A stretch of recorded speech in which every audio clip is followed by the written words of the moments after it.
Hello, and welcome back to another episode of Podcast Assemble. It's a very special episode this week as we are here in 4K. We are still the show where you come for your rambling geeky download, and I am still your co-host, Tommy, and I am delighted to be joined by my friend and co-host who is across the pond. It is our resident missing child of the pod, DL. How are you, mate? I'm good, dude. You're here. I can see you. Yeah, I'm in a very, very plain room. Missing. Who knows how long I've been here? Come help. You've just been staring at a wall. Yeah. There's an obvious open window. Could come out, but what are you wearing, dude? I'm glad this came up early enough so that I could take it off immediately. For any of our listeners who've been here longer than 15 seconds, how long we've been recording, you may or may not remember, I made a promise to you, DL, and I always come through on my promises that I would wear my Japanese kimono the first time we did video. So here it is. What do you think? Do you like it? I do. Do you think I've appropriated enough culture? I was gonna say, what was the tactical? Like, hey, this will come out in this event. Like, when did you plan on? What was your envisioned showing of the kimono? The kimono is literally for our apartment. You know this. I don't know. This is too much information. Our apartment gets super hot in summer. If you can't tell, I live in Sydney, as you know, and it just gets so hot that like I end up just stripping off all my clothes, and my partner's just like, "You can't just sit around naked all the time." I thought you just wore it when you got Japanese food. Well, I do that too. I like to appropriate many of the cultures. How are you, mate? How you been? What are you wearing? I was just trying to match your energy, to be honest. I got this little vest at a little thrift store in Mexico City. God knows I love how that. you're supposed to wear it, but I've yet to figure out an outfit for it. But you know, there's always Taco Tuesday. I guess I could just try that. You're gonna go to Burning Man one day in your life, and it's gonna happen. Yeah, I feel like everybody has to go to Burning Man once in their life. Everyone has to be that like guy. once you go once, you're like you become like indoctrinated into the cult. Oh my god! I have one of my best friends who lives in Melbourne. Literally, his whole personality changed for like a year. It was like it's all he spoke about for like an entire year. He was like, "Oh, and then you there's no like money there. You've got to like hand over." And I'm like, "Who are you? You've changed, mate." It's so good to be back. It's so good to see you. When I'm going to take this off. I'm sorry, I can't sit around wearing a kimono. I feel like I've appropriated enough culture. We're back, baby.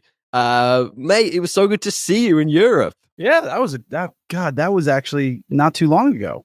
Doesn't that feel like an absolute age ago? I was on like 4 planes since then, but yeah.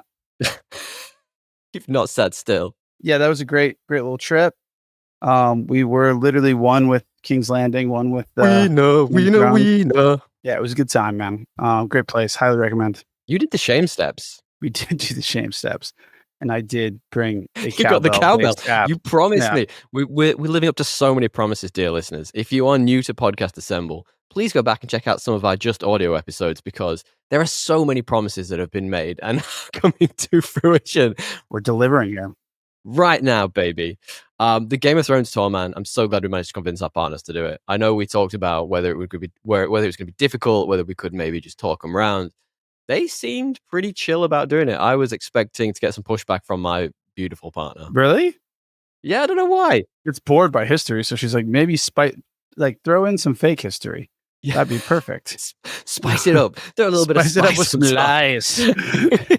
Yeah, dude, it was a good trip. I mean, we saw the spots, the old town. What else did we do? Man, so good. Where Joffrey was named king. That one building had so much of Game of Thrones in it, and then you could see all of King's Landing from it. It was fascinating.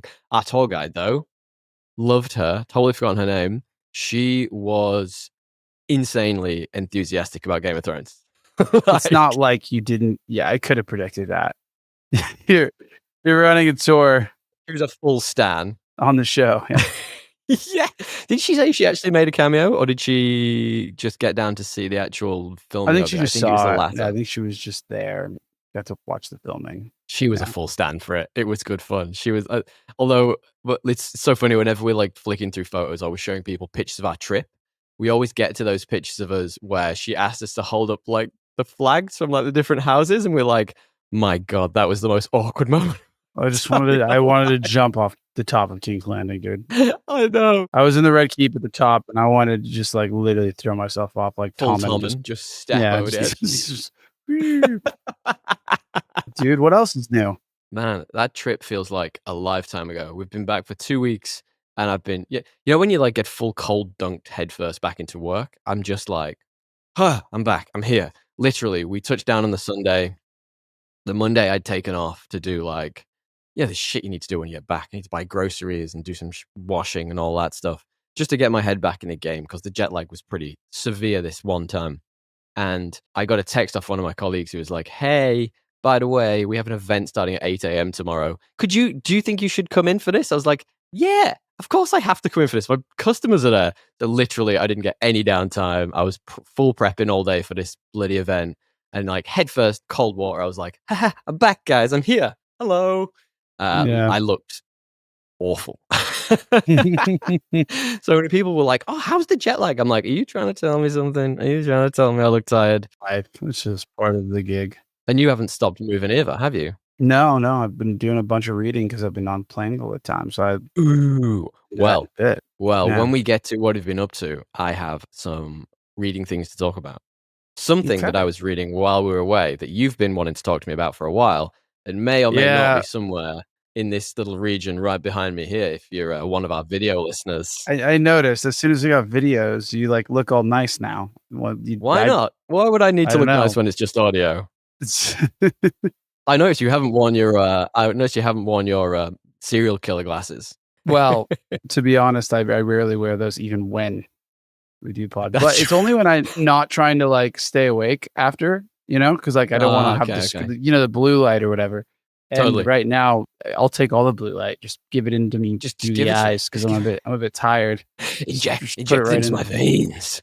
But what have you been doing anything? A lot of flying. Have you been watching anything or only just reading? Yeah. I've actually got a ton of stuff I want to talk to you about in just a moment. I think the book I read while I was away, which we will talk about in a minute, was great. But hang on, hold that thought for just 1 second. Guys, if you want to find us, if you want to skip around, you can. You can skip around the time codes below, which are, as always, supplied by Mr. Matthew Bliss of mbpod.com. And way down there, give us a 5-star review. Subscribe if you're on YouTube. If you're new to us, if you've never seen our faces and you're happy to see them and you're going, "That's what you look like," you can always hit that subscribe and give us a nice comment or a 5-star review. We don't, yeah, God, what are their faces? We don't know how algorithms work. So, but we know it helps. So please, please, please give us those things. We are still here with our nerdy nonsense, and you will be able to see our faces from now on. This is how we look. DL, what have you been up to? Or should I start with my thing that I was just prefacing a moment ago? Let's just get into Lightbringer. Oof. Let's do. Oh, you want to do Lightbringer first? You want to do Lightbringer first? Okay, Isn't that all what right, you all right. finished? I did finish Lightbringer. Well, what else were you talking about? Well, I was gonna do a little game for you called "Which of these plane movies do you think I watched on the flight over to Europe?" Okay. So Yeah, let's do that one. on screen now, I will send this to Mr. Matthew Bliss. There will be a screenshot of all of the movies which I watched on the way over there. So here you go, DL. I'm just gonna read them out to you. I watched 2 of these. There were more. There were obviously more, but this is just the first screen of it. So you can either choose between the Minecraft movie, Thunderbolts, a movie I've literally never heard of called Hurry Up Tomorrow, The Accountant 2, The Accountant, I don't know how you say that, Nonnas, The Legend of Ochi, Winter, Spring, Summer, or Fall, Lily, I don't even know what half of these are, Borrowed Time, Mickey 17, Bridget Jones' Mad About the Boy, Alto Nights, which I have seen, which is bad, The Amateur, Penguin Lessons, Locked, or Snow White, the remake. That's too many options. Isn't it? There was so I had we had a weird time. So on one flight on the way there, we had so many options. This many options. I'll just text it to you, and you can look at it while we're Okay. rambling around. There was so many options that it was genuinely hard to like grab what I wanted to watch. So I ended up falling back on something, and then on the way back, there were none. The plane was from like 1954, and instead of God. like a screen in front of us, there was just a newspaper, and you had to sit there and scroll through and talk like you're from the 50s. You were talking like this guy. So it was an interesting time. So I just sent you that screenshot. Now, which of those movies do you think, you know me, which of these do you think was the movies I watched 2 of them? Oh, only two. I have to pick from two. And this is a long It's a long ass flight, list. so I don't know what the hell you did for the rest of it. Other things, reading, as we're about to talk about. Yeah, look, I'm gonna say maybe The Legend of Ochi, Interesting choice. only because I watched it. I mean, like, you've seen some of these already, so I don't think you'd watch them Doesn't again. mean I won't rewatch a movie. Then I would probably say either that it's gonna be between Mickey 17 and the Thunderbolts, and I would probably give it to Mickey 17. Oh, you are wrong on both accounts. So I went for one I'd already watched and one that I hadn't watched. So I watched Thunderbolts. You were very close there. I Oh, did yeah. rewatch Thunderbolts because honestly, I just needed something that was like comforting and like a nice hug. And the other one I watched was The Amateur, which is Rami Malek and Lawrence Fishburne, and is bad. Categorically, just not a good Yeah. movie. That guy is not in a lot of good movies. I don't know what it is. I just can't. I just can't. I don't find him that funny. I don't find him like he's a decent actor. He was really good in that. What was Queen that or movie whatever. he did where he was a hacker, Mr. Robot? It's not a show. Yeah, he watched the he did that, and that was apparently really good. But I can't. I just can't. I don't find him that good. Is that just me? Yeah. Am I on a limb here, or am I dying on a hill that I shouldn't be dying on? No, I don't really like anything he's been in since, like, Queen, and apparently that show's good. I haven't seen it, so Bohemian Rhapsody. yeah. Oh, yeah, I don't think oh, yeah, I have seen that, I have seen that. It was alright.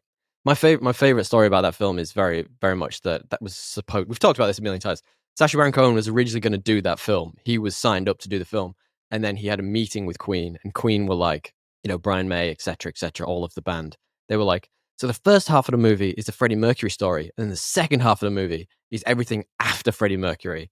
And Sacha Baron Cohen looked at them and was like, what happened after Freddie Mercury? There isn't a Queen. So he left the project because they were like adamant it was going to be this. So then eventually, obviously, it evolved and it became what it is today, which is literally pretty much just the Freddie Mercury story with Queen there too. So yeah, I mean, like that's how Rami Malek ended up on that movie, which is super interesting. Is there anything you've been up to? You said you've been reading. Yeah, I read through, basically, I mean, like, the last 100 pages of The Wheel of Time. Oh, Uh, nice.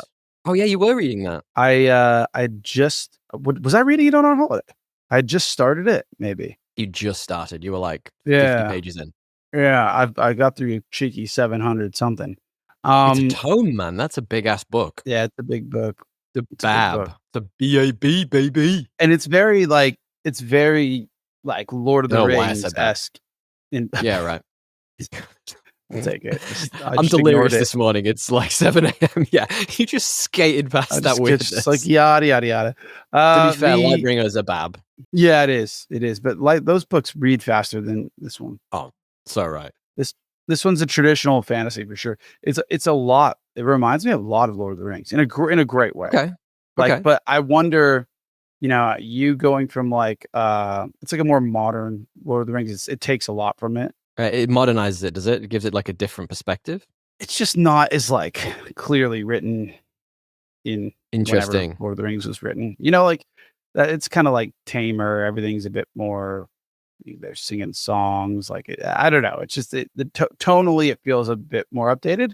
I think it was still written in the 70s, but that's not like post World War II. I mean, yeah, I was gonna say, I mean, Lord of the Rings has got so many like environmental and political themes to it. It's so much more of a deeper view of the world than I think people give it credit for sometimes. This has that, but it's also slow and plotting and like a lot of travel. Okay. It is basically a big trip. So it's like Game of Thrones mixed with a bit of Lord of the Rings. More Lord of the Rings than Game of Thrones. In space. Okay. Not in space. No, very much on the ground. It's honestly like a Lord of the Rings, but like more expanded and a little bit modern taste. And I like Okay. it a lot. What I was gonna say is it does. I wonder if I know you read Lord of the Rings. I know you love the original movies. I wonder if you read this book, if it's just nostalgia that keeps those going. And now that you have something that is also similar to it, but years later and post the Red Rising read or a Pierce Brown read, will you still have the patience for a book like this. I'm curious if you will. It's a really good question. Because there's moments where like I was like, oh, let's go, come on. But there's moments where I loved it. I loved the slow potting as well. So it just kind of depended on my mood, I guess. But I really enjoyed it. I'm not even done yet. I still have like the climax that's about to come, I think. But it's a good one. I recommend. So I made the mistake of watching the TV show before I got anywhere near the books. So I probably watched maybe 3 episodes of it, and it is absolute garbage. It is terrible. Like I mean, like, don't get me wrong. I've heard it improves as it carries on. So apparently it gets better. Who would have guessed? I think But they canceled it though. it might even be cancelled at this point. I know Yeah. they changed out like the lead character. They gender swapped, and I'm totally fine for things like, you know us. We're a very progressive podcast. I don't mind gender swapping in any form or any of the changing things for the better if it's the right casting. But apparently in the books, and you can tell me now, like apparently in the books, the magic system is quite strongly linked to gender and specifics about people. It's definitely an odd thing to change. Yeah, right. So, and then they made the magic system quite homogenous, quite like generic, which didn't which kind of takes away part of the core of the concept in the books, right? What is the differentiator if you take that away? Like it's just a generic hero story. Yeah, the prologue is like, yeah, I still don't know really the context of it beyond it, but it's like somebody, and because of the prologue, I feel okay saying this, Yeah, like the right. male character using magic and going insane. Oh, wow. Okay. Really? That's a bummer, dude. I would think you should try. It's a good Okay. book, and I would not let the show determine that. That's why I didn't watch the show because I heard it was rough, and so Right. I was Okay. like, I don't want to be tainted. To use Hang a on. word from the book. I'll show you what I'm currently reading. Hang on. Wait there.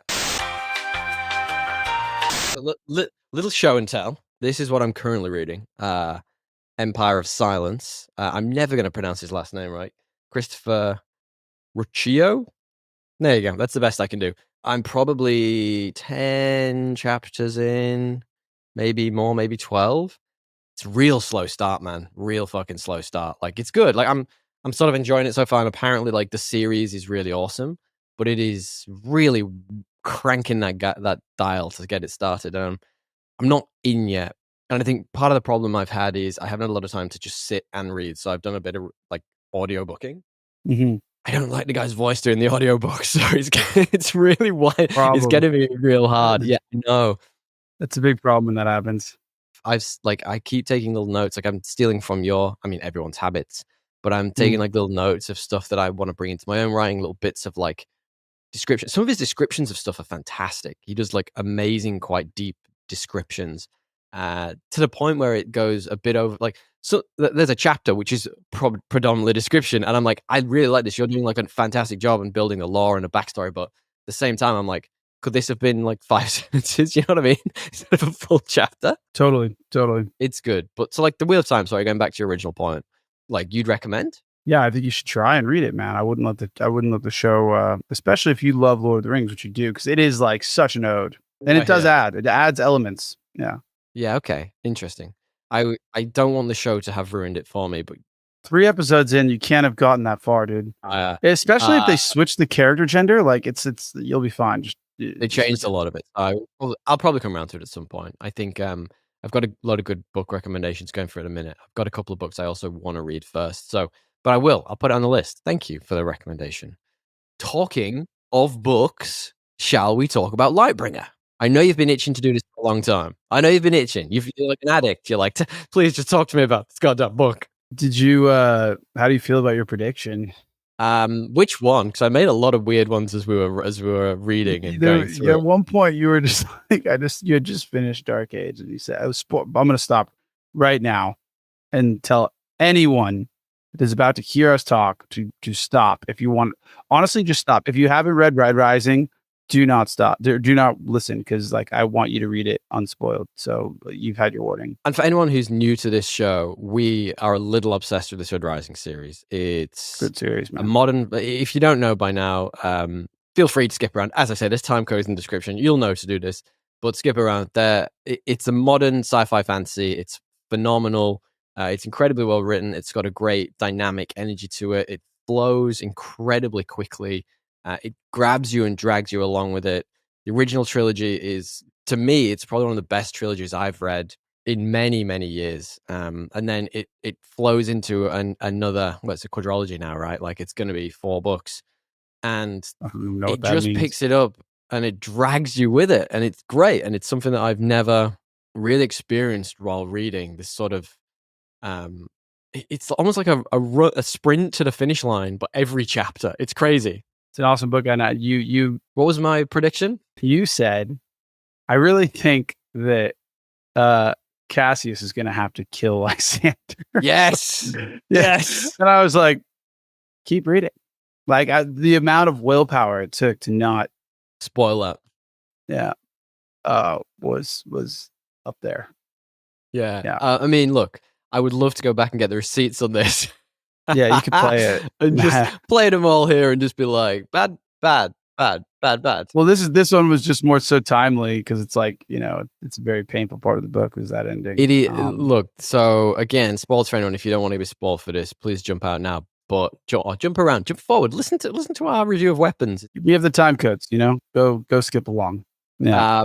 Look, I loved it. I really like this book. It adjusted my expectations wildly. It started with Darrow in like a cold, dark place, and it was this evolution of the character for me. Like he changed so much in this book. I think every time I've spoken about these books, I've said Darrow evolves, but he actually does evolve in this one. I feel like he embraces a side of himself that has helped him grow and become like more than just a Reaper. He is like ready to be the Red God, even though I don't think he will be the Red God. There's so many parts of this book. And if anything, I would say it's probably just a bit too much book. I know that sounds like a stupid thing to say. I do feel like there is so much in here, and I don't know what could have been cut down. I don't know where they could have made adjustments and such, but that's my only criticism. Just a little bit too much book, but I loved all of it. Like the speech he does to the daughters of Ares, awesome. Like just laying his soul bare. It's beautiful. It's all the things you want from a character who thinks he's probably about to die, and he's putting his final plea out there. And then like the clang, clang, clang when he's got the big final fight at the end against Far. Mhm. So good.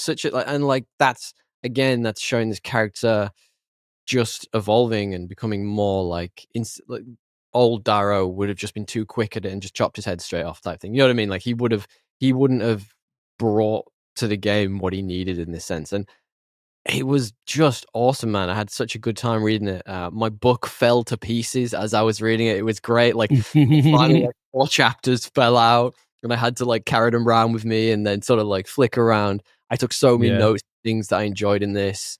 What are your thoughts? I really like this book. I think it's like up there with it's like Golden Sun and this one are my Yeah, right. I need to reread Golden Sun. But I just think it might even be this and Red Rising, the original. Like those are my top 3 though, for sure. Golden Sun, this, and Red Rising. Of 6. I mean, you've narrowed it down to half. My top 3 of Red Rising. Well, no, Golden Sun, Red Rising, and this one are in the top 3. I don't know what order. It depends on which day I read. Okay. A Lightbringer's got to be up there just because of the sheer size.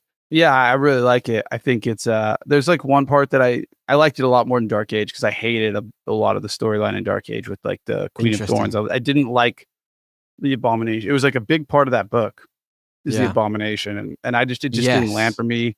And there was like other things he could have done that like I thought would have been better. But in Dark Age, the main thing was there's just because of the way I think he writes, he does write each story somewhat contained. Yes. There's not a lot of like foreshadowing between books in a unique way, I think. There's a sum. There are definitely some, like there are things you notice, like you mentioned the Abomination. He started setting up cloning way back when. He makes there's like a subtle comment about cloning even in, I think in maybe the first trilogy or the first of this series, and he's not really explored it until now. He tends to come back to things, I feel. He's got like a circular pattern where he'll pop in like a little something in the beginning, then come back around to it later. Maybe sort of going against what you're saying there, but I feel like there are places where he does that. Like I feel what's the chair Octavia had that changed? No, that is like the only time I can think of him that he's foreshadowed, frankly. Like the clone thing, maybe. I don't remember them talking about clones. I remember them it's sci-fi, so that's not even what I care about.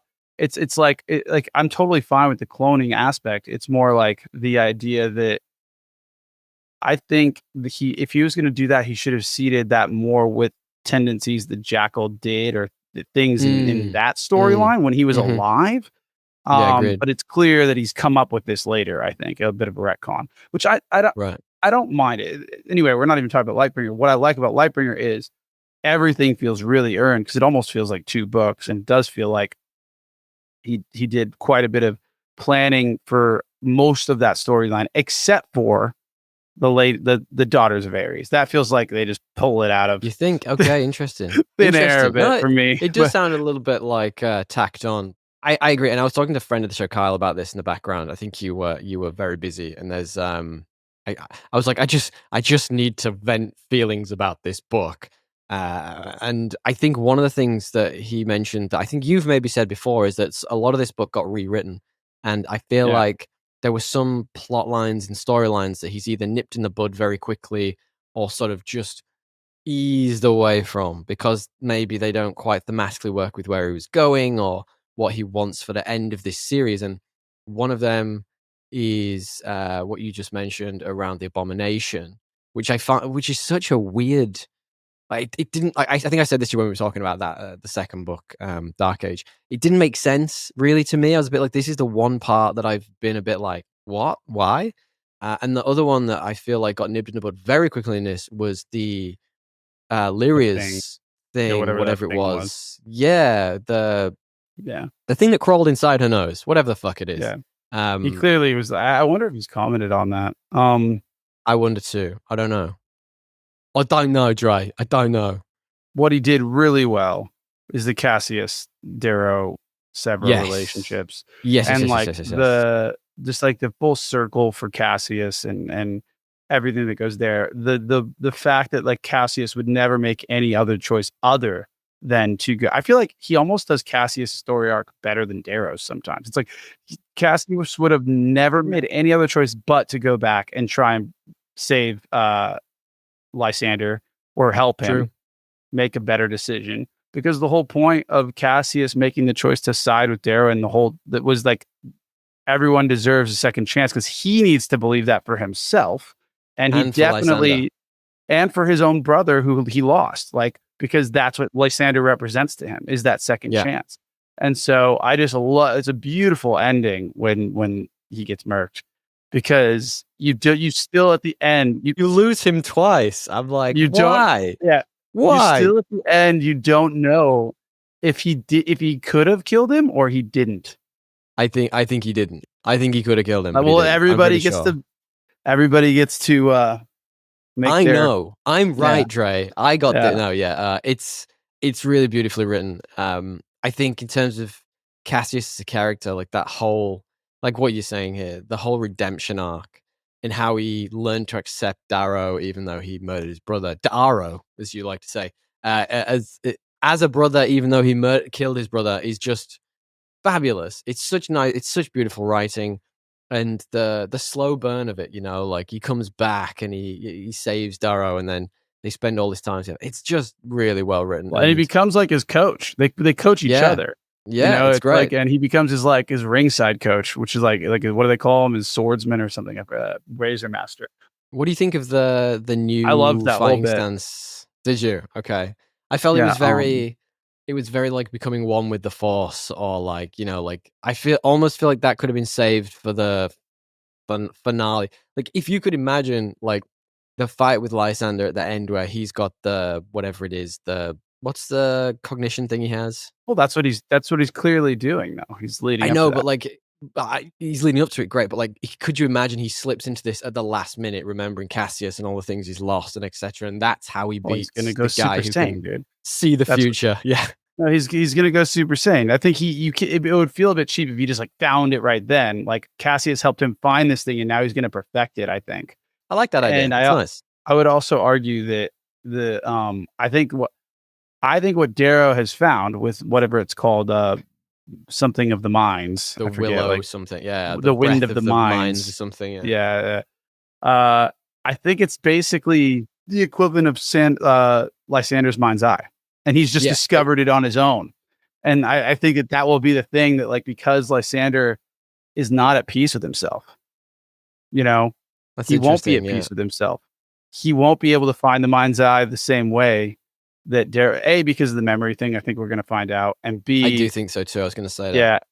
yeah, B, because I think Lysander, in his own way, is just like he is not okay with the decisions he's made. Right, he's full of Yeah. guilt. There are problems there that he can't get past, and I wonder if that's, like, the key to unlocking things, like, Darrow has accepted himself, and, like, that's that whole chapter, like, which I really love. Yeah. There's, like, a whole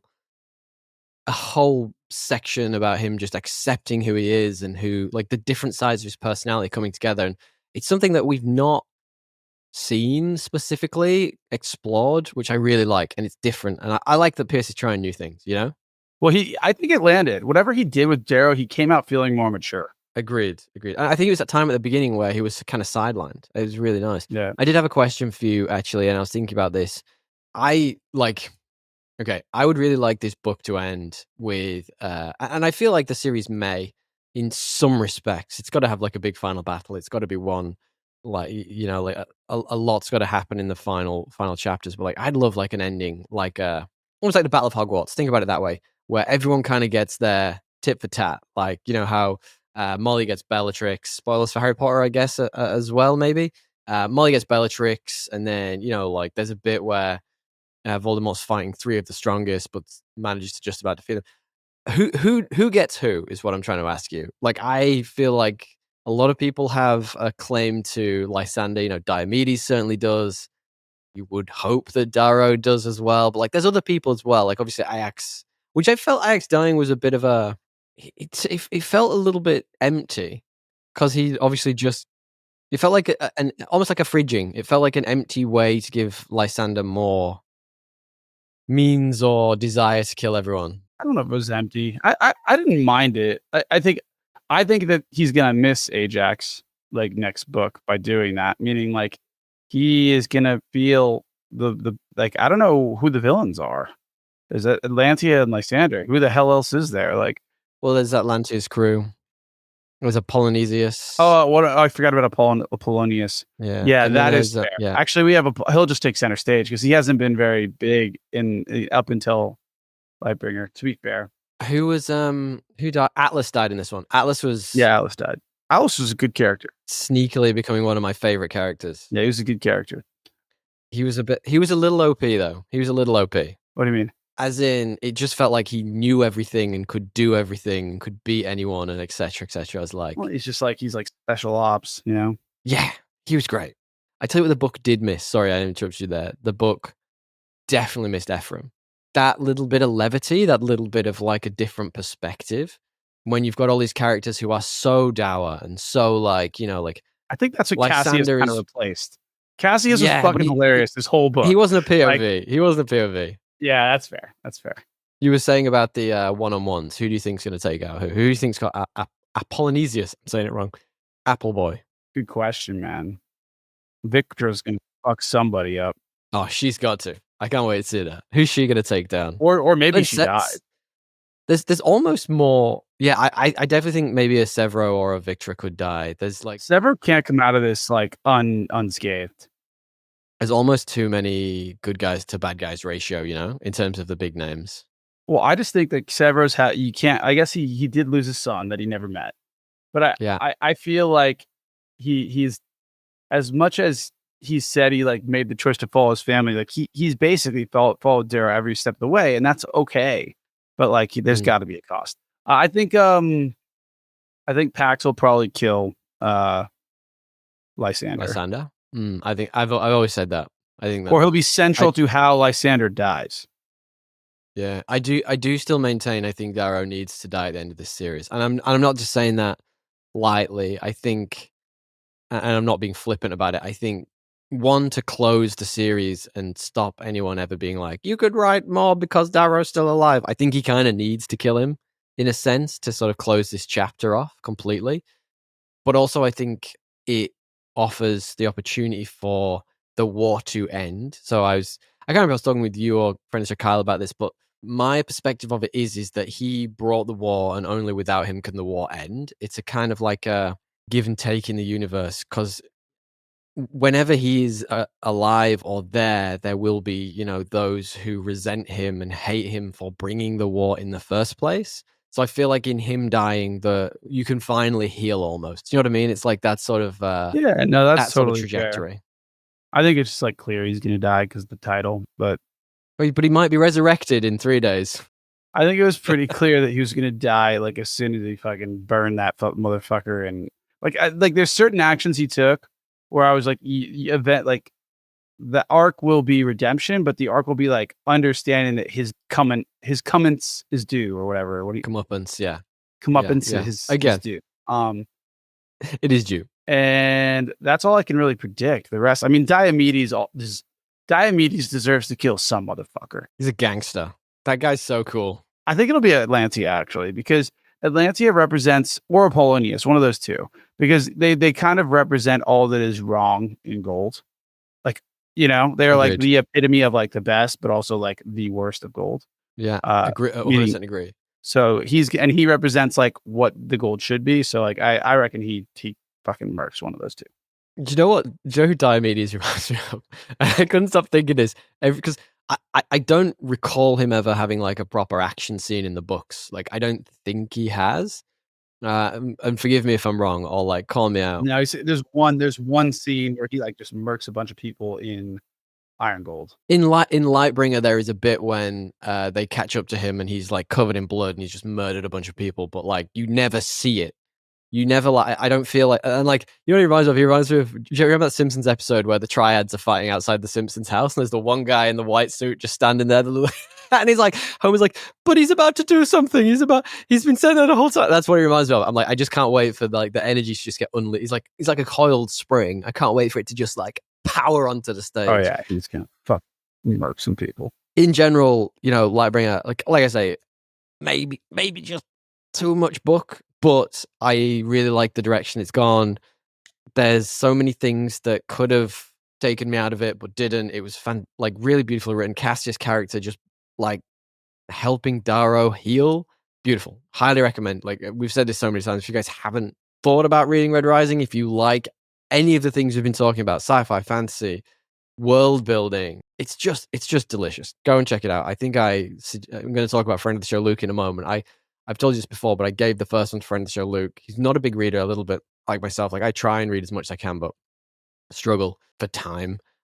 He burned through that first trilogy in like 2 weeks. He just like head down went for it. I was like, this is a familiar story, man. Yeah, I know, isn't it? All pass isn't it on. it? Yeah, it's that momentum we were talking about. It just goes and it goes and it goes, and yeah, it's phenomenal. Highly recommend, guys. If there's anything you recommend that we haven't talked about, please hit us up. You can find us at Podcast Assemble or thepodcastassemble@gmail.com. It'll be on the screen somewhere, one direction or the other. You can also go to our website, www.podcastassemble.com, to find all of our details. All of our stuff is there. You can send us memes, send us news, send us reviews. We love it when you do. I remember when people were sending us memes for a little while. That was the best time. Best of times. All I want is memes in my life. I mean, obviously I want other things. But DL. Yeah. Do you want to preface our main topic this week? It's the main topic theme. Yeah, this week we are doing a movie called Weapons, where a director who apparently is somewhat well known, that I hadn't heard of his other stuff. Zach Cregger. Yeah. I mean, Barbarian is a movie that a lot of people. Yeah, it's a movie a lot of people loved. I haven't actually got around to seeing it, but I do want to see it. But he's got a bunch of stuff coming up too. Like he's going to be doing a 2026 Resident Evil movie. A lot of people have got high hopes for him, especially in like the horror genre. So yeah, I got excited for this one. Like a lot of people were talking about this one. It had like a crazy Rotten Tomatoes score before it came to proper cinemas. But before we do talk about it, DL, do you have a stupid plot summary? I do. My stupid plot summary might be, for our first filming episode, might be a bit spicy. But ooh, I love a bit of spice. Go on. Everyone is baffled. Oh, wait. Let me take my glasses off. It's steaming up my glasses. It's my eyes. Oh my God. Everyone is baffled as their children run very specially from the house in the middle of the night, never to be seen again. And it turns out you really should be concerned about the in-laws. Yes, we're all terrified of our in-laws. Let's be perfectly honest with you. Mine takes a slightly different direction. And anyone who doesn't know about serial plot summaries, you've never been here before. This is our way of summarizing the film for you in a silly way, because we know we are terrible at summarizing films. Mine is just Roald Dahl's The Witches for the Internet Generation. Maybe. Haven't seen the original. I haven't read that book in a fucking long time. The movie's pretty grim as well. This is a pretty stacked cast, and we're going to talk about the cast in a minute as well, because there's some interesting choices and changes that happened during the making of this. So Julia Garner is Justine in this. You have recently seen her in Fantastic Four. I really liked her, actually. She was the Silver Surfer. Carrie Christopher is Alex. Very nice eyelashes on that kid. My wife was talking about it all that freaking thing, and I was like, actually, you know what? They are quite long. Nice They're long eyelashes, but just make sure you're not on a list, okay? He is also going to be in DC's Lanterns and Spider Noir, which is featuring Nick Cage. It's going to be interesting. We have Josh, get everything with guns in the air, Brolin, who plays Archer. We haven't done that in a while. I miss shouting "Get everything with guns in the air" at you. Dune was I actually watched Dune 2 again recently, and his energy is very different in that film to the first one, and it kind of misses his manicness from the first. Well, he didn't have like much of an arc in that one. It was like very quick. He was very sidelined. Yeah, Benedict Wong is in this as Marcus Wong, one of my favorites always. Alden Ehrenreich is in this as Paul. Austin Abrahams plays James. A couple of others to mention. Justin Lang is Gary, and Amy Madigan is Gladys. Really good cast, really interesting cast, and we've got some, like I said, bits to talk about before when we're talking through performances and whatnot. But I did want to bring something back, a segment of the show that we do sometimes, and sometimes I definitely forget, but today I have definitely not forgotten, which is Goofy IMDb Picture. Now, for anyone who is new to the show, again, welcome, hey, glad to have you.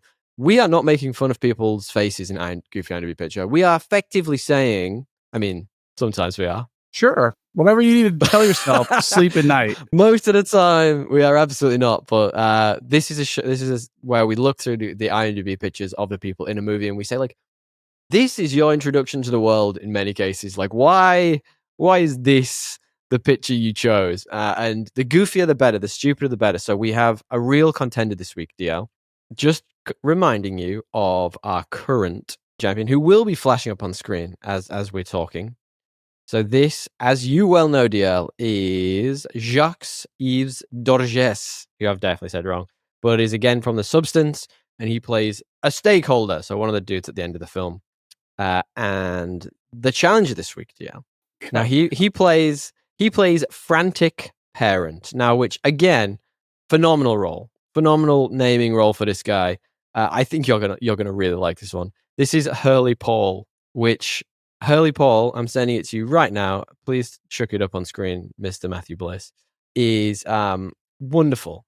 Please explain this to our dear viewers / listeners. That's the reaction I was waiting for. It's kind of like This is what I imagine Peacemaker to look like. Oh, Peacemaker's dad, absolutely 100%. Yeah, it's like Peacemaker's uncle. Did he have a haircut like this in the movie? I have no idea. In the movie, I mean, I don't know. He's dressed all in black, like he's like a Men in Black, with the shades and like kind of what only I can describe as like either like 80s movie flat top haircut or like an 80s football Very player military. linebacker flat top haircut. Like he looks like he's on the Bears. He looks like he's like the middle linebacker of the Bears in the 80s. Is what I'd say. His picture, man, it looks like he's stuck somewhere between trying to recreate his college football picture and a porn shoot. Like that's true. Like...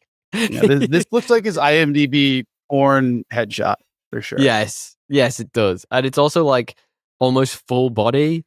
He's like leaning very seductively against like a rock for some reason. He's borderline pouting. I'm like, what are we going for here? Like, what is the vibe? That's a smile pout, dude. You never done the smile pout? It's a smout. It's halfway. It's like All right. That's pretty much spot on for a Goofy IMDb picture for me. That's up there. That's a real challenger. What do you reckon? Well, because this one's like properly professionally done, obviously, as well. Like that is the ethos. Is like this new one, our boy, whatever his name is, Putney. Yeah, Hurley. Yeah, because the ethos is meant to be like, hey, this is you just landed your first role where you're gonna make an IMDb profile. Like this is what you choose. Gotta imagine he had some headshots better than this one, or maybe this is just what he's trying to embody. I don't know. I think he's the new winner. What do you say? Yes, we got a new MVP. Yes, baby, we did it. Because we've had The Substance was a while ago. Like we talked about that film quite a long time ago. So yes, we did it, guys. We'll put a poll up somewhere. You can let us know what you think. Who do you think's the goofier of those two IMDb pictures? So DL, talk to me about this movie. What happens in this film? What's the plot of this film? A class disappears, and except for one kid, all from the same, like, what, third grade class or something. A town is left wondering where the fuck they went and what happened. At 217 specifically 217. Yeah, 217 in the middle of the night, they all ran out of the house. Goodbye. Completely normal running. Completely normally running. Yeah. Yeah, and the reason I'm not commenting on that is because mysteriously, when we get to trivia true or false, there is going to be a bit of trivia about that. So, okay, cool. Hold your horses. Okay, mysteriously disappeared, and nobody knows where they went. They can't find them, and the town is up in arms about it. And the movie actually follows a series of vignettes of each person's perspective, somewhat linearly, or near a little. Well, actually, no. I guess it goes back. They don't all start at the same time, but it is it does go back in time a bit each time you go to a new character's perspective. For the most part, it's following the same few hours. Yeah. It's. Yeah. I really like that sort of storytelling where it's sort of showing different perspectives on events, on very similar events. It's really great. And one thing that I would call out about this very, very simply up top is the trailer does a really fantastic job of giving you enough breadcrumbs to get you really interested in the movie without telling you absolutely everything. One of the things we always talk about is, and I absolutely detest this about modern movies, the trailers literally tell you everything, and it's part of the marketing now. It's part of the point. I hate that. This just goes here's the core premise. Come and see it if you want to know more. And I love that about this. And it legitimately was a terrifying movie. Genuinely, I was actually terrified in this movie. Also hilarious at times. Weirdly funny. Yeah, we'll definitely talk about comedy. That. Really dark bits of humor, just at the right moments as well, sprinkled in the right moments. I went to see this with friend of the show Luke, who was just mentioning read the Red Rising books. Absolute legend. Shout out to you, Luke. And honest to God, I'm so happy because I was going to go see this on my own. My partner, she hates horror. She did not want to come and see this with me. I didn't even realize it was a horror when I suggested it, by the way. My bad. Dude. I had no idea. I knew it was a horror, and I was like, dude, we've done a few horrors recently. This is turned up the dial. And he was sat with his hood like this the whole time, like Kenny from South Park. I covered my eyes multiple times, bro. Yeah, and I was multiple times. It was like, it I'm is such hard to watch sometimes. I was like, some of the bits. We're going to talk about it in a sec, but I wanted to preface this, and because it was so scary, I wanted to think about how can I make this feel less scary for everyone? How can I make the movie which terrified the shit out of me? And honest to God, I came home and I forgot my partner was out to dinner with some friends, and I sat for an hour and a half on my own in the living room, constantly looking around, terrified someone was going to burst in, a clown was going to burst in. Here's a real question for you, though. If you could remake this movie, the whole film, with Muppets, yes, and keep one human character, who would it be? Who's the human character you keep in this? There's an obvious answer, but let's try and... I mean, there's two obvious ones you could go for. You could probably go for Alex or Gladys, but... You would keep this character as human for comedy purposes, or what's the... Whatever you want. You choose. You can tell me why you'd do it as well. I know who I would choose. I would probably choose Benedict Wong to be the human character. Oh, shit. Yeah, I would. Well, everyone else is Muppets. I think that'd be lit. That's excellent. He did a fabulous job in this. There is a scene in this with him, and it's grim. But if you want to make it scarier, clearly the ant. Yeah, Gladys, of course. But for me, I tell you what would have worked really well for this. This is a new segment. I'm going to start doing this. I like this. Which character would you have as a Muppet? The drug guy. He was imagine I think it's James. Well, he could have just been drugged. Yeah. On drugs, right? And you just it's effectively his imagination. I would be ridiculous and weird, but that would be a fucking funny movie. I thought he delivered as a normal. Thought he delivered quite well. Meaning yeah, he was too. Hilarious. You keep his performance completely straight. You don't change anything about the performance. It remains exactly as is. and you just have Except he's a just Muppet. for no reason, everyone else in the whole film is a Muppet. Yeah. Oh, sorry. Yeah, everyone else is. That actually makes a lot of sense. Oh, him being a Muppet, that would be a weird twist on that. The movie's like super scary, but not really with like, there's a couple jump scares, but they're not Yeah. like gruesome. The gruesome ones are like built up. Well, let's talk about that. Right. Let's talk about the horror in this. Yeah, like the gruesome ones, you are expecting them to come. So it's really interesting how this film evolves, right? So in the beginning, so the children go missing, and it starts with this exploration of the loss and grief of parents, and also the teacher who lost them, and there's lots of misdirection and misdemeanor, and it makes you care about these people who are grieving in the community, and Totally. it eventually, through people's actions and through what's happening in the story, these 4 or 5 different stories that get sort of pulled together, evolves into a horror movie, and you start getting these things. But because it starts off as something different, and don't get me wrong, like, we're gonna talk about it, but it goes buck wild at the end. This shit goes full heavy. But it's a slow build. I love the pace. Because it Yeah. builds, right? Because it builds, and because it starts something almost a half different movie, and it sort of evolves that way. It builds to these horror moments, and they were really effective. I felt The tension builds are really good. The mystery is constantly there in an obscure way. You're like, what happened?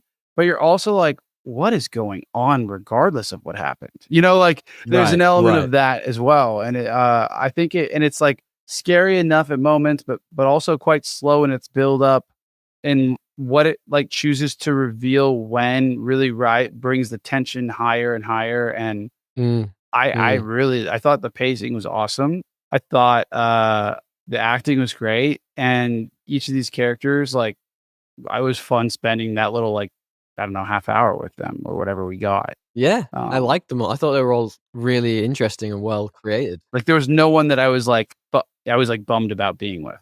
You know what I mean? Right, same, absolutely same. I think technically it's a very good movie. Like, a lot of the aspects of this that maybe get pushed aside because of the excellent characters and the fantastic build of the movie. Like, technically it's beautiful. The blocking, for example, in certain scenes, and the use of light, fabulous. But I got taken out of thinking about those things while I was watching it, because my brain was taken over by how it made me feel. I felt, like Mm, I said before, like in the beginning, genuinely empathetic for these people. And I think we're gonna talk about Josh Brolin in a minute. Josh Brolin was just such a good grieving dad. Like, he just brought an energy to the film. But then when it got to horror, I was genuinely scared. My love for cinema and trying to deconstruct what's going on and what's great and what's et cetera, was pushed aside, because it genuinely just made me feel all the way through different things. And there's, like, there's little things you can say about the storyline and all this, but to me, it was a phenomenal film. yeah, I really, really liked it. Even when the ending becomes like, i- Full traditional wild, horror. book wild. Yeah. I really liked it. I thought, in particular, some of the like long shot, if we're talking about like how I Mm, don't operate mm, a film camera. I'm not a cinematographer, neither. but some of the long shots with like slow creeping stills where you like, it's just the person coming like I was from in that love with house. There's a cinematography. couple of those. There's a Amazing. couple of different versions of that, and they were all really good. They were all, Well, different pieces as well. Like, yeah, it sort of blended styles at times. So, like, my favorite one was the liquor store shot where Justine, who's the main character, who is the teacher, who is being called upon by the parents to explain why these kids have gone missing. When how could she yeah, possibly know? But does she know? It's a great mystery as well going on in the background, all these things, which, does become clear as you're going through the film. But there is a wonderful shot, and it's almost like a Hitman game. You are following yeah, her, like, it's almost like a video game. You're following her pretty much face on, and then early into that shot, someone starts following her, and you initially notice it, and then they become more prominent, and then towards the end of the shot, they burst into the scene, and action kind of happens in the foreground. But, like, the way it's blended that very different style of filmmaking with, what's going on with the rest of it. You mentioned a bunch of other shots, like great wide shots, very beautiful cinematography. It got me, man. It's just incredibly shot. It's really interesting. The music was pretty good too, like the Oh, creeping, like ding, ding, ding, ding, ding, that kind of too stuff, right. and just um And we don't often talk about the music. Yeah. yeah, the pacing was just for the fact that they had like 4 or 5 different people, like it just really was. There wasn't a lot of fat. It was like Yeah. perfectly paced. I Agreed. thought. What else was like? What fucking tweaked you the most? Like what part? Well, maybe it's just maybe it's leading spoilers, but I'm gonna say it anyway. The main bit of this, I found the drug addict James's perspective fascinating because That was you had all exciting. these Yeah. you had all these different themes thrown in as well. It's like police brutality and like being a drug addict, he's forgetting things and all this. And the bit when he's been chased through the woods, the climax of that scene is just grim and brutal and just great build up and misdirection. It's fabulous. It's really really great. What's yours?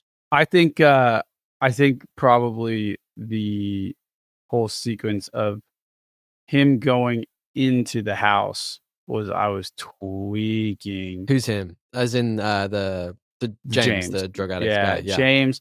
Or like when you see Justine just like sleeping out front of the house and that whole sequence Oh happens. yeah, Oh my yeah, god. yeah.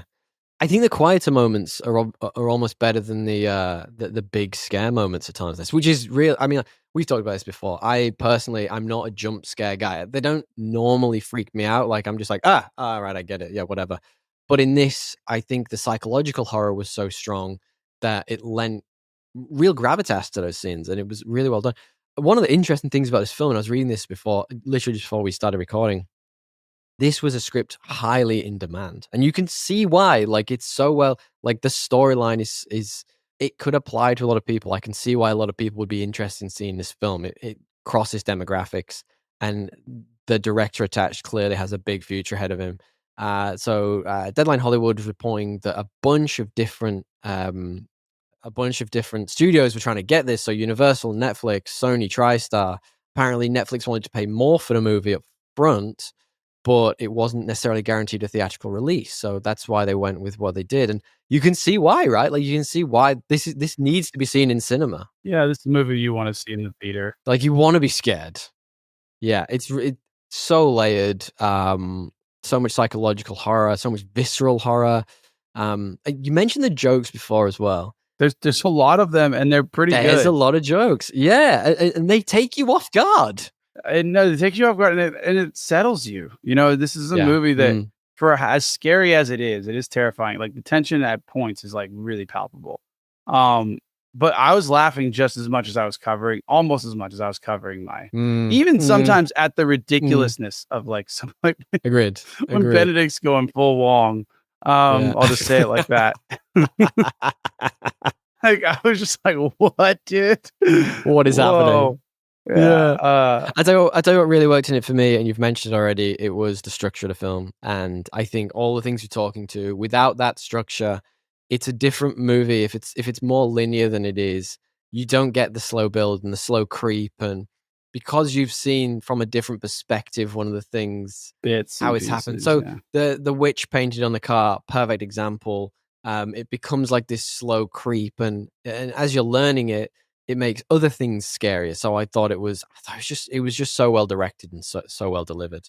I wanted to talk a little bit about performances with you because really very interestingly, this movie actually had a lot of different stars attached before you got to where it was. So, for example, Rooney Mara and Elizabeth Olsen were offered the role of Julie, but both actually turned it down. And Pedro Pascal was actually left this project. He was attached to play that Josh Brolin role and left to do Fantastic Four First Steps. Apparently, the Marvel paychecks, you can't turn them down, probably.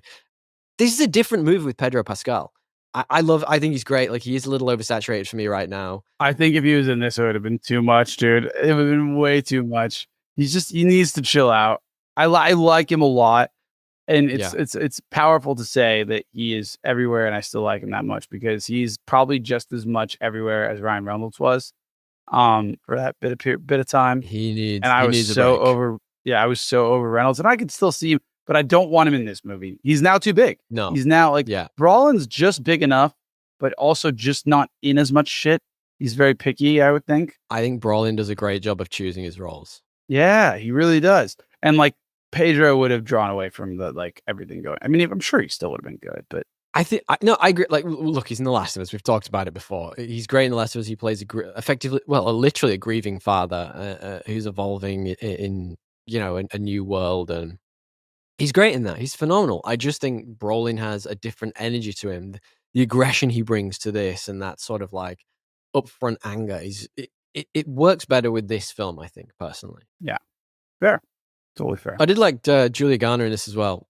The anxious energy she had, really incredible. The feeling of the whole town turning on you, whether it's in her own head, whether it's real, whether she's hiding things. Sticking to her guns, even so, though, like so good, like pretty really good. Yeah, but and you've got this where this is happening, but at the same time you're empathizing with the parents. It's just really great, Yeah. What did you think of the action in this? Because there is a decent amount of action, horror action. Did you have any specific pieces that like really grabbed you? I mean, I thought the ending is very cathartic, obviously. Well, hold that thought. Yeah. Action wise, no, I mean, like the scene with Julia Garner and Benedict Wong, I think you've already touched on it a bit with the long shot in the background.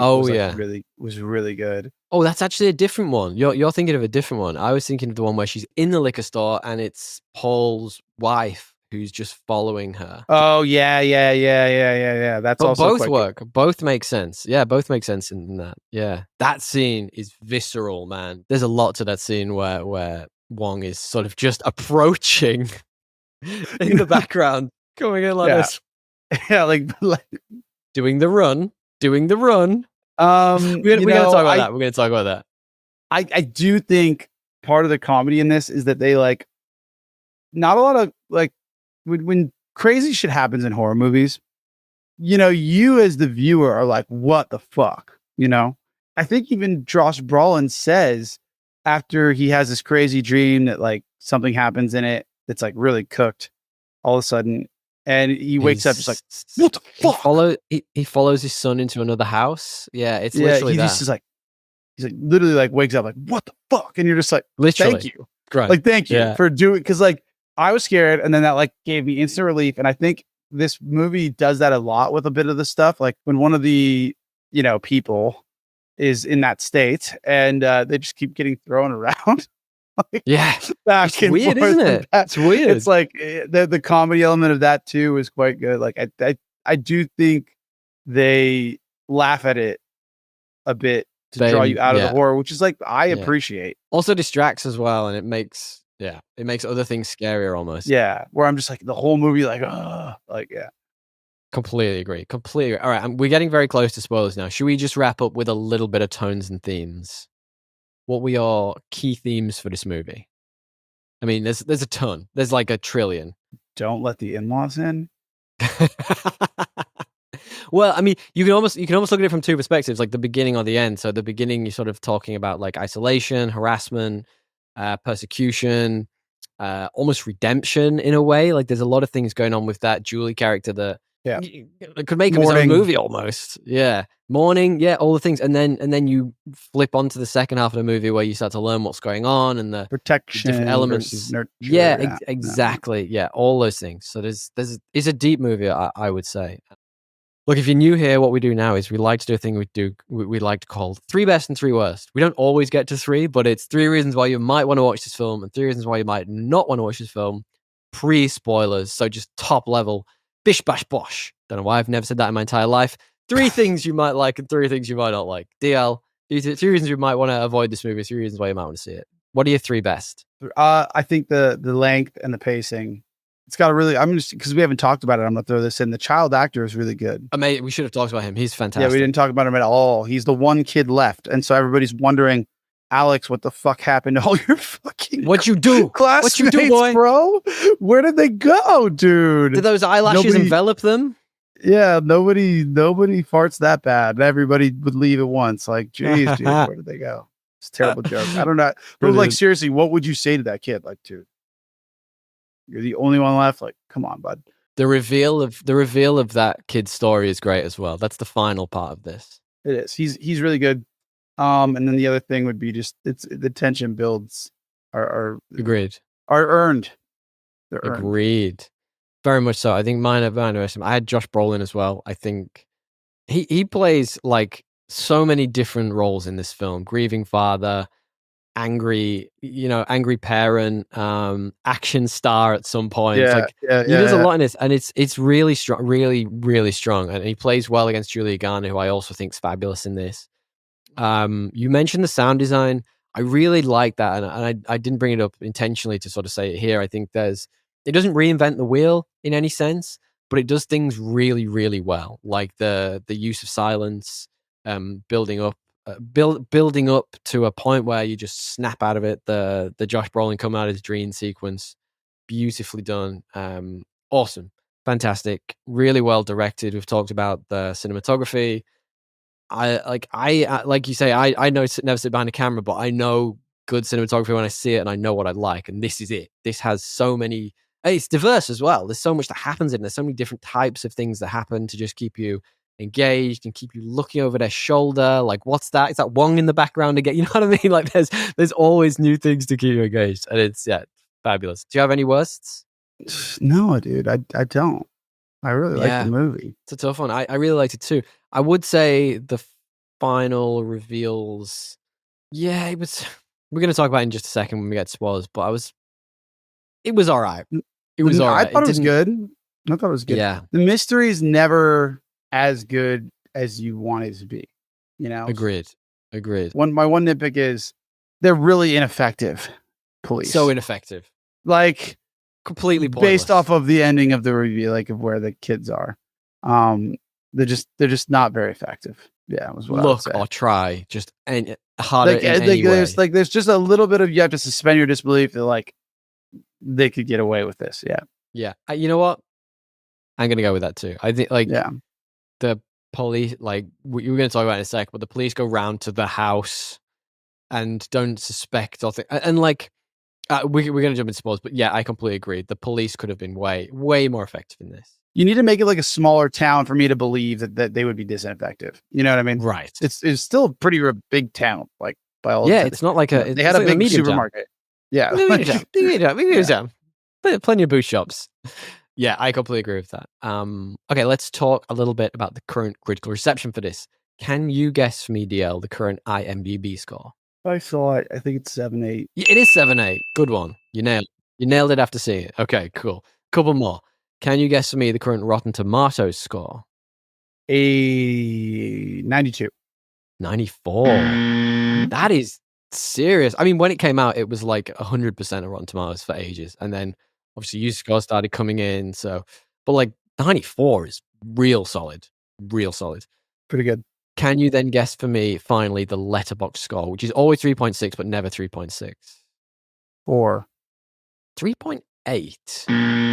Interestingly, I wonder if horror gets harsher reviews because it is scary. I thought like horror would attract the type of people that would give it a good review. That was what I was thinking. Maybe. I don't know. My theory. I don't know. I would have probably, I mean, we as we're about to talk about, don't obviously do ratings in the same way, but I would have rated it higher if I were to give it a numerical value, I think. What we do, DL, as you well know, is we rate this on a binary scale. The internet's binary. Things are either the best or worse. So we ask the question, is this better or worse than the most average movie we know, which is Aquaman 2018, and why? DL, what do you reckon? It's better. It's better. Because Benedict Wong goes AWOL. Yeah. I can't wait to talk about that. That's so weird, that scene. It's definitely better. There's so much to it. There are no CGI octopus. I don't remember much CGI in this. There's clearly little bits, but a lot of practical stuff in this film. Yeah, I'd say. Yeah, phenomenal. Really good film. Highly recommend, guys. Go away and check it out. But we will do a bit of spoilers. Bit of spoiler time. Big time spoiler time. Sure, do it. Yeah. Spoilers.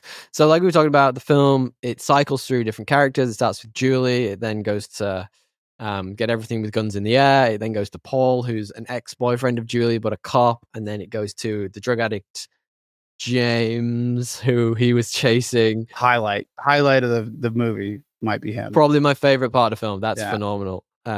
So many good bits. We'll talk about that in a sec. And then it goes to Wong's character, Marcus, who is the headmaster of the school. And then this is where it starts to go buck fucking wild. And then it finally moves to Alex, who's the child, who's the last child remaining in the class. And you find, and the web unravels. And it's just, it's so interesting and so weird. What has been happening in his life. And that was one thing I was going to say, my potential worst, and probably didn't want to because it kind of gives away a bit, but like, it doesn't give enough clues throughout the film for you to put together how this ends. And it's not a murder mystery, you know, like, yeah, I'm not expecting that. It's of course a horror, but like, I would have liked to have been able to say, oh, I sort of guessed that. Do you know what I mean? Like, I definitely guessed that the kid had something to do with it, but the fact that his Aunt Gladys comes to stay with his family and turns out to be a witch. And it's just, well, it's a horror movie. Yeah, I know. I'm maybe reaching a little bit here, but like, that's my. I mean, you knew it was something to do with the fucking kid, dude. Well, he did a great job of misdirecting you to think it was the teacher. He wasn't not going to be involved. What's that? That's it. It did a lot to misdirect you to think it was perhaps Julie, the teacher. The whole time I was wondering. Oh, by the point you got to Alex, no chance. No, I did at the start, but by the second, I was kind of like, this is just a teacher who's like actually fucking tweaked. Like, she's concerned, you know, because I think it like makes you remember teachers are there for the kids. Like, they don't do this job because it's like an easy job. So like, my brother's a teacher. Yeah. It's hard. This shit is not easy.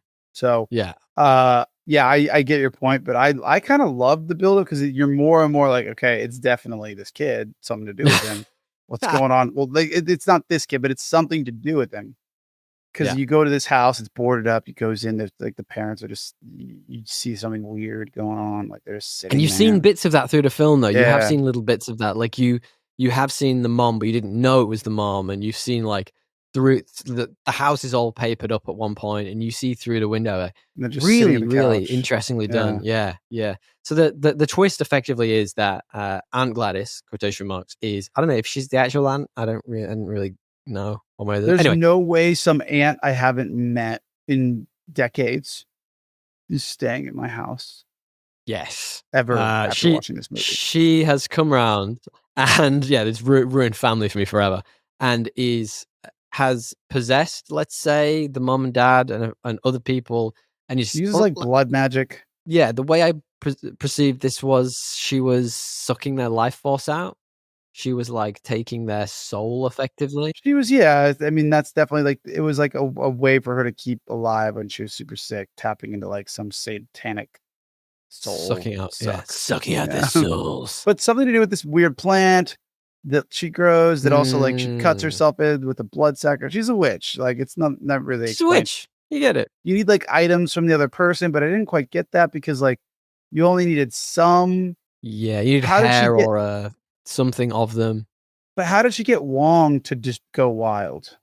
Because she got his hair. No, she got his husband's hair, which she wrapped around the thing and then broke so that he would chase him. How does she get someone to be possessed? I don't understand. And then she did the same thing with the other girl's hair. She used the yellow hair to get Wong to go chase her. And then at the end, the kid does that with the kids to go chase. Maybe we've missed something. I feel like I don't know how they possess. No. She has to have something that belongs or is part of them. So with the kids, it was their name tags that they'd all touched. Oh yeah. With him, remember, the ribbon. She got his. She got the ribbon which belonged to him, and he'd obviously touched and stuff. So like, she was like, he was like, "How do you get my ribbon?"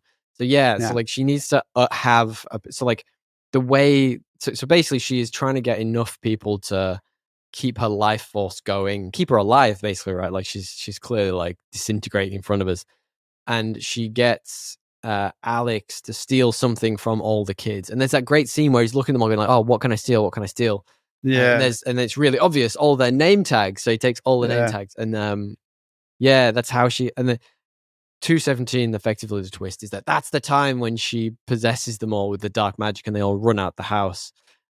Really interesting. So according to an interview, there was originally going to be a chapter on Gladys's backstory. Do you think that makes this better or worse? Probably worse. It's a longer movie. I know what I need to know. She's a witch. Agree. She's made some bad think- decisions. Agreed. I wouldn't make them. Like, I just think the ambiguity around her makes it way more impactful, makes it way more interesting. Like I don't know what she's capable of. She could snap and do anything at any point. It's phenomenal. Yeah, really good. The Benedict one scene is a bit messed up. Like to say the very least, it's fucked. Like, what are you? was his eye were his eyes like fake at one point? Well, I thought so. It's like I thought at one point Yeah. he'd like had his. I thought he'd had his eyelids like cut off. Yeah. So for context, we were just talking about this a minute ago. What happens is They're one gets bulging. possessed, and he just headbutts his husband to death on the floor, and then you see the crushed skull. It's like, oh, like my Good to work brain that is point. fried at this point. But then he runs out. He runs in that very special way after Julie. So like, Gladys obviously wants to kill Julie, so he sends her after her, and that's actually a really interesting scene. The way that like they get away from him, and like they're almost invulnerable, except till a car Until they die. smashes They your just brain keep in. Going, dude. Yeah. Yeah, it's super interesting. But that scene where he's forced to kill his husband, where it almost feels like he's sort of cognizant of what he's doing. Brutal. Idiot. That's one of the worst scenes in the movie for me. For sure. The scene when you asked me about what the most affecting sort of action scene was, I think for me, the scene where they're running through the woods and he's been James, the heroin addict's been chased by. Originally, it's the witch, and then you see. Do you think he actually sees the witch, or is that just his psychosis, like everybody else? That's a great question. It's a great, but like, what at that point, what connection does he have to the witch? I don't think he has. He stole some shit from the house. Had he already been to the house at that point? Okay, cool. Yeah, Then I reckon it's the witch chasing him. I reckon she's just trying to wipe out anyone who might see or know anything about the kids. But that bit where he stabs old Naranike in the face with those needles, man, that is like, and the bit where Paul says to him, like, do you have anything in your pockets? And he's like, no. You're like, don't put your hand in there, dude. Like, there's going to be something in there. Like, that's fucking stupid. Like, don't do this. He has to, though. He's a cop. I know, but like, there's got to be another way. Pick him up and shake him. That police brutality bit's pretty interesting as well, though. Like, I was interested by just knocks him, dude. Just super angry, just dinks him. Smash it. Wow, like what a way to introduce like another theme to the film. It's just then he just like sees right there. The guy falls down. The camera's just right on him. He's like, "Fuck." Yeah, and then but then it's following it from his perspective as well. In just a moment later, super interesting. Really well done. Yeah, I thought the idea of the parents being comatose was an interesting one. And Cregger, who directed the film, actually discussed this. So he grew up with like alcoholic parents, or an alcoholic parent, and that's his inspiration for this film. Like that whole juxtaposition of Alex having to take care of his parents and the flip on the parent-child dynamic of this. That apparently added a lot to the film, and yeah, it's kind of like a face your fears moment. I feel like for him, which pretty horrific and brutal way to grow up. He's talked a lot about other inspiration. I think someone died that was he was close to. It was part of like the him getting through the morning of that was like the town going through the morning. There was one thing we haven't talked about, which was in Josh Brolin's dream. Yeah, there's the gun. There's the weapon over. You don't remember that AR-15 with the 217 on it? There were a couple of guns in this, just randomly. No, it was like he's in the dream state. Yeah, it was in the clouds. What is that? And it's in the clouds. And it's like I was already thinking, like, is this going to be some like meta allegory to like a Columbine, like a child? Well, there's got to be some in there. Yeah, there's got to be. He said that it wasn't, but I mean, you don't put that in. It's subtle. But I feel like there's definitely it's kind of random almost. Yeah, school shootings. It feels tacked in a way that can't just be random. Yeah, I completely agree with that. I think it sort of adds the supernatural elements, though. Like, did you think the supernatural elements worked? They didn't really explain it, which I kind of liked. Like, you saw how and why, but it didn't tell you like the bigger implications of it all. Like, I don't like. She's clearly doing Satan seances.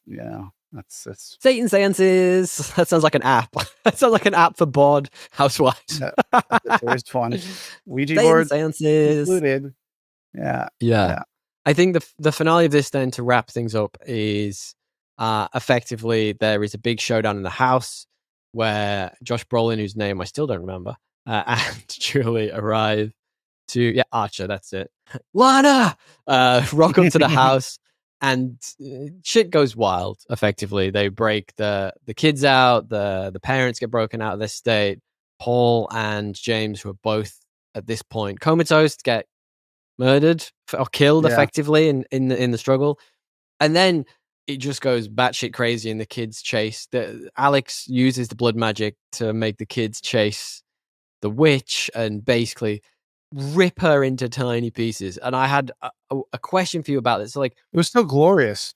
So glorious and so like cathartic. But the implication of this is that they've had so much of their soul sucked out. They're basically zombies at this point. They don't remember anything. Like, their life carries on, but they faculty wise do not. Could you imagine if they did remember and they snapped out of this thing and they just realized they'd ripped a human being to pieces? Like, what? That's what I thought was going to happen. I was like, these poor children.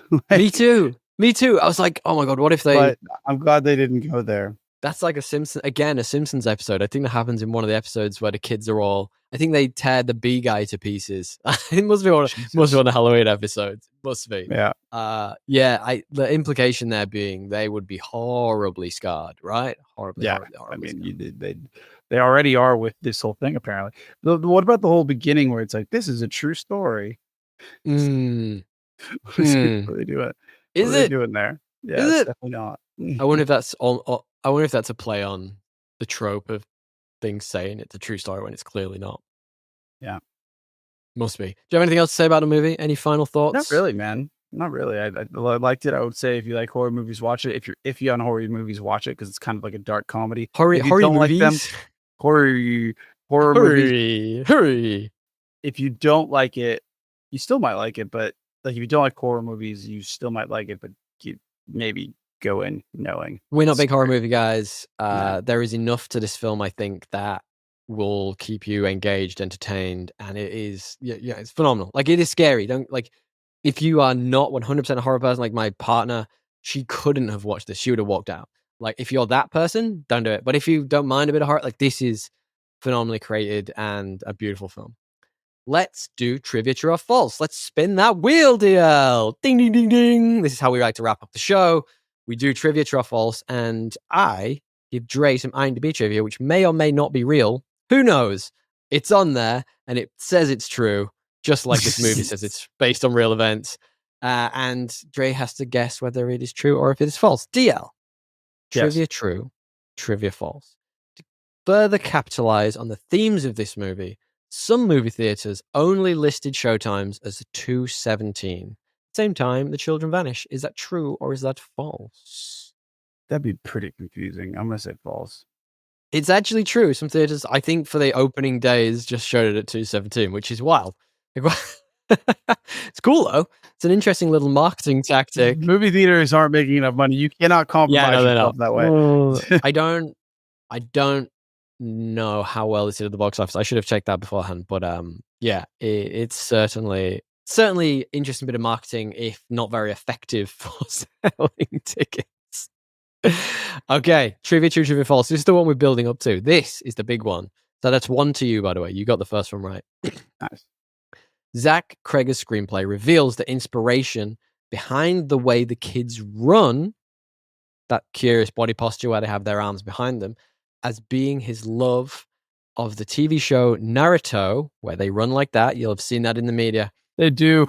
They do. And its themes of violence and children. Is that true or is that false? I mean, I can't imagine it's the other thing, so maybe true. What? There are plenty of other things it could be. You're really projecting onto this right now. No, it's just that one. There's really not many. It is actually false.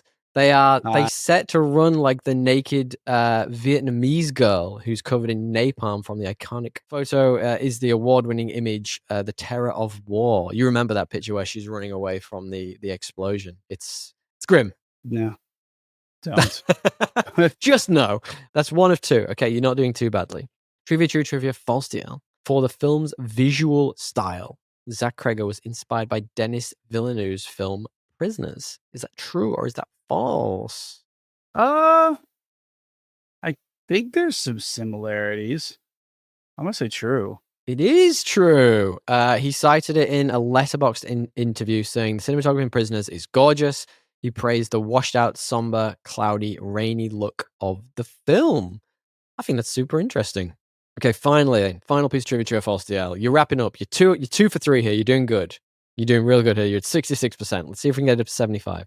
According to Cregger, the script was given through the software app Embershot to the studios on January 23, 2023 at 8 a.m. And by 9:30 a.m., Warner Brothers CEO Michael DeLuca had already contacted him to close a deal within an hour and a half of it being submitted to studios. Is that true or is that false?